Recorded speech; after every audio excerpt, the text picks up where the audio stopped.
Far away in a corner of the universe, nestled among stars and nebulas, lies the etheric galactic customer service center, a place where the cries of discontented, human and otherwise, echo endlessly into the void. It's a sprawling complex, pristine and cold, where even the walls hum with artificial harmony. It claims to be a beacon of hope, promising to fix the unfixable, soothe the inconsolable, and bring satisfaction to every sentient being across galaxies. But this isn't a story about satisfaction. This is the story of Alex. Thank you for contacting the Etheric Customer Service Center. My name is Alex. How may I assist you today? The voice on the other end is gurgling and guttural, cutting in and out like a bad signal. Why does my third appendage keep losing feeling in cryosleep? I pay for premium. Premium! Have you tried recalibrating the limb parameters in your pod's neurosync settings? A pause. The customer's frustration intensifies, their voice vibrating with irritation. Of course I have. Do I look like a fool? Alex sighs, his tone deadpan. The user manual is 948 pages long. Statistically, only 4% of users read past page 37. Maybe check page 38. The customer splutters with rage. Alex, unbothered, taps a button. Please hold while I escalate your case to our cryosleep specialist team. The line goes silent. A soft ding signals the call's end. Alex leans back in his chair. For him, this was just another day, another call, another problem he has to hear. The break room was a strange place. Too clean, too quiet. It felt like a set piece in a bad sitcom. Every chair hovering at the same perfect height.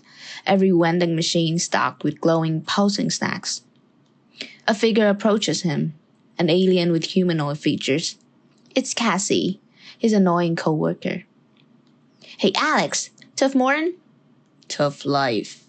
Cassie laughs, the sound annoyingly bright.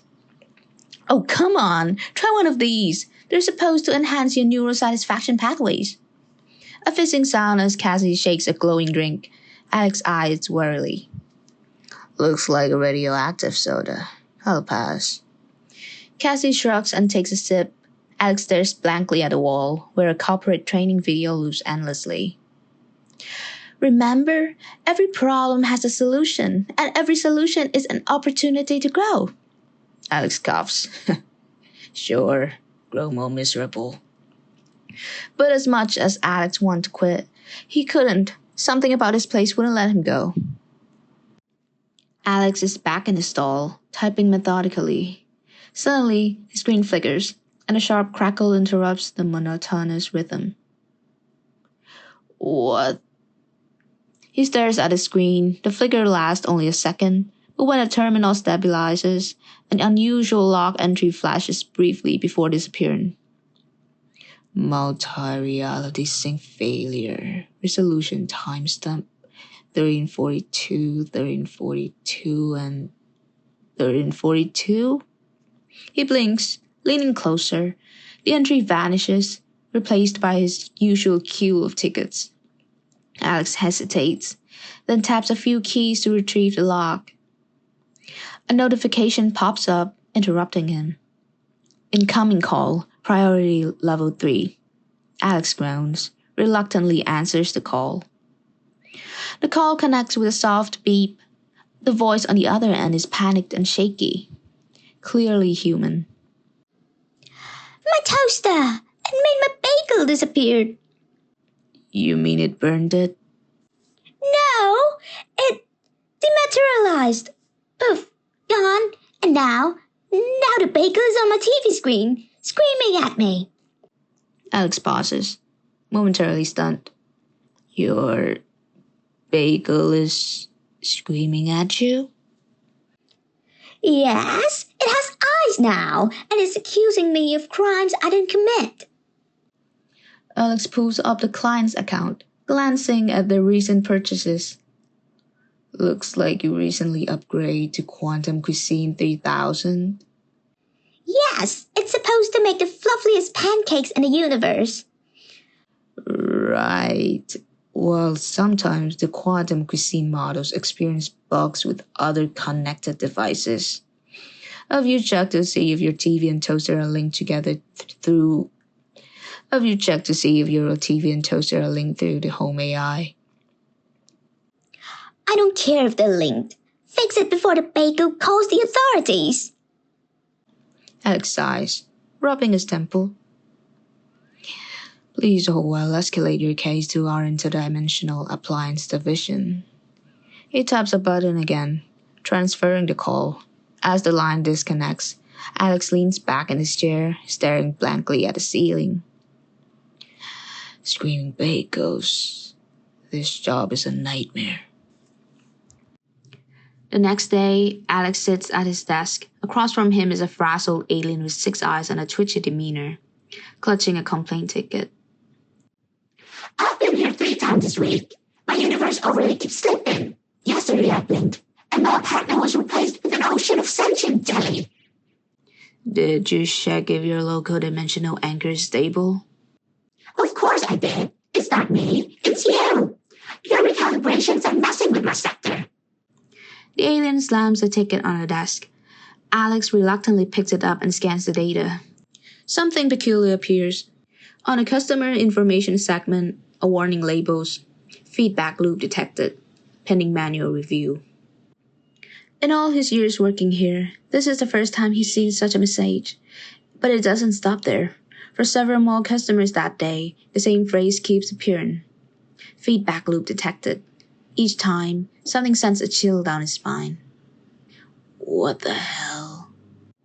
Unable to shake the feeling that something's off, Alex ventures into the physical file storage unit, an eerily dimly lit labyrinth of glowing cabinets that stretch infinitely in all directions.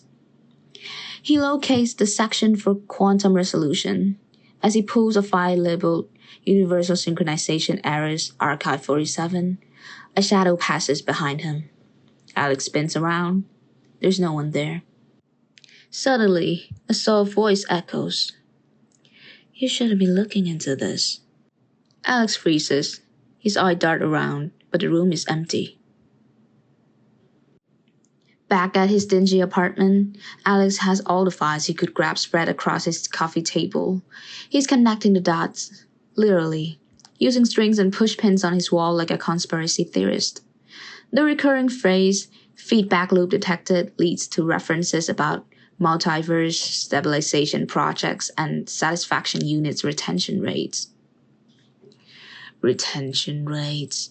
Are they intentionally keeping people dissatisfied? He grabs his mug, now filled with stale coffee, and slumps into his chair, staring at the wall. His initial skepticism begins to crack into something bigger than he'd imagined. The next day comes. Alex overhears 2 senior employees talking in hushed tones. Already, they're doing that. Yeah, and HR is calling it schedule recalibration. They're sweeping it under the rug again. Alex interjects. Recalibration? What are you talking about? The employees exchange nervous glances. You heard nothing. Not from us. Then they quickly leave. Alex stands there, cogs turning in his brain. Something tells him this is definitely related. Alex leaves work early that evening, heading straight to his dorm. As soon as he gets home, he opens his laptop and dives deeper into the strange cases he encountered earlier. Comparing the new anomalies with records from the archives, a peculiar pattern emerges. Every so often, the same set of complaints would reappear from the same customer, complaints that had already been resolved. Years later, they would resurface as if the issue had never been addressed, only to be fixed again and again. It was a loop. So this is what the loop means. His eyes lock into the glaring red marks stamped across each instance of the same recurring complaints. Recalibrated. They're running a damn scam. Suddenly, his phone buzzes with the notifications. The screen flashes with an alert. Mandatory meeting. Executive briefing. The briefing room is sleek and ultra-futuristic, its wall lined with shimmering holographic displays and intricate alien symbols. At the center of the room, a massive projection of the universe pulsates with shifting, eerily light. The Cytherea executives, tall, serene, and unnervingly emotionless, sit in a semicircle, exuding authority. Alex takes a seat, trying to appear calm despite the weight of unease pressing on him. The head executive, commanding an air of cold confidence, speaks. You've been asking questions, Alex. Questions that aren't meant to be asked. Alex stiffens, realizing he's been noticed. He keeps his tone measured. I'm just doing my job, troubleshooting, answering complaints. Your job is to resolve problems, not to question them. The projection shifts. The universe displayed on the screen began to fracture, revealing alternate realities, overlapping timelines, and strange feedback loops. The universe is broken, Alex. It has been since the first page of dissatisfaction. It is an inescapable truth, and we, the Cytherea, offer the only solutions. Satisfaction, however fleeting. What about the resets? What do I need for that? Without satisfaction, they can have no satisfaction. The resets are the mechanisms that maintain this equilibrium. The projection pulses with lights at the fracture streams to widen, then stabilize. We are the architects of this eternal cycle. Without it, the fabric of existence would unravel. So you're saying you keep the universe trapped in perpetual state of dissatisfaction just to stop it from collapsing? Precisely. A universe without satisfaction will collapse into chaos. We are the maintenance team, ensuring it survives. After the meeting, Alex sits at his desk, staring blankly at his terminal. The gravity of what he's just learned pressed heavily on him. His eyes flicked into an incoming message on the screen. Customer resolution case. Destruction of feedback loop recommended. He opens the case with the energy of a man who has already given up. His eyebrows raised slightly. There's only one line. You idiot! Huh? He scans the metadata. The file's creator is listed as anonymous. Suddenly, the door to his office burst open. Lena, a worker from HR, strides in. She's the kind of person everyone likes. Beautiful, kind, and far off Alex's league. He would never dream of talking to her, yet here she is, furious and yelling at him. Why would you bring it to them? What? Lena stares at Alex, dead in the eyes, and slams a document on his desk. A cease and desist letter addressed to someone named Lena Lewis. I warned you. I told you not to dig any further. This isn't your job, and now you're screwing up mine. What are you talking about? Turns out Lena isn't just HR. She's an undercover agent from the Galactic Bureau of something or other, the equivalent of FBI in our world. She explained that her job is to investigate illegal activities by the Cytherians. But every time she gets close to real evidence, it mysteriously disappears. She's been working on this for years, but frustration drove her underground. So she stayed hidden, waiting for the flaw in the system, waiting for the time to just end it all. Wait, what? This isn't some kind of a grade B action sci-fi, is it? Alex and Lena sneak through the halls of the CGCSC, avoiding the sharp-eyed security drones. They reach the data vault, the heart of the feedback loop system. The vault is guarded by the layers of security measures, laser grids, automated weapons, and alarms. Just a minute. This is gonna take a few... Got it. The vault door slides open with a mechanical hiss, revealing a sprawling high-tech control center. But at the center of it is an absurd sight, a giant floating hamster wheel. Inside the wheel is an alien who looks bored out of their mind, constantly running, generating the power needed to fuel the system. Seriously? You've got a hamster powering the entire multiverse? Yeah. The Cytherea thinks it's symbolic or something. I don't know. It's twisted. Well, let's shut this thing down. They approach the control system. It's massive, almost comically large, with too many screens, buttons, and holographic projections. As they begin to pull wires and input commands to disable the system, alarm starts blaring. The feedback loop is starting to collapse, and the Cithari are acting quickly. Suddenly, a Cithari officer bursts into the room. They are tall, elegant, and incomprehensibly furious. They draw a weapon and point it at Alex and Lena. You don't know what you're doing. Alex doesn't flinch. He grabs a nearby coffee mug and throws it at the officer. Somehow that knocked him out. Super effective. Nice job.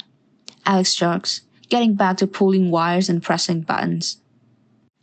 The central machine that powers the feedback loop begins to waver, its energy surging out of control. The entire building is shaking, and flashes of light ripple through the walls. We need to destroy the core. It's the only way. Lena hesitates for a moment, then nods. Pulling out a small explosive device, she pressed a few buttons and the device activates, glowing ominously. Let's blow this thing to pieces. They run toward the core, the building shaking more violently now. Alex hits the final key on the control panel, and the core erupts with blinding light. The machine breaks down, its circuit short-circuiting in an absurd, chaotic explosion of sparks, confetti-like data streaming out of every direction. As the core collapses, Alex and Lena leap into a nearby transport pod, zooming away from the facility as it explodes behind them. The sky shifts, rippling with strange color as the universe adjusts to the change. It feels like everything is holding its breath. Alex steps outside, the cool air biting against his face. The world seems different, lighter. People are walking around, their expressions less burned. For the first time in a long time, Alex feels the weight of possibility in the air. Suddenly, a random, oblivious human customer walks up to him with a complaint about the weather. Alex looks at them for a beat, then just walks away.